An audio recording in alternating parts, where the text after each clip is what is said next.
उपसर्ग है। जो शब्द किसी के प्रारूप में जुड़कर अर्थ में परिवर्तन या विशेषता उत्पन्न करके एक नए शब्द की रचना करते हैं उन्हें उपसर्ग कहते हैं। जैसे कि उदाहरण,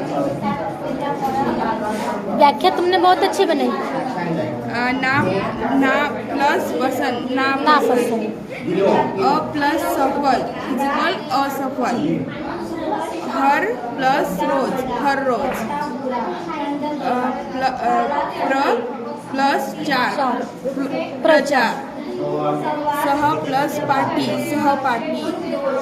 ला प्लस पता, लापता। पर प्लस दादा, परदादा। स प्लस पुत्र, सपुत्र। ली प्लस नाश, विनाश।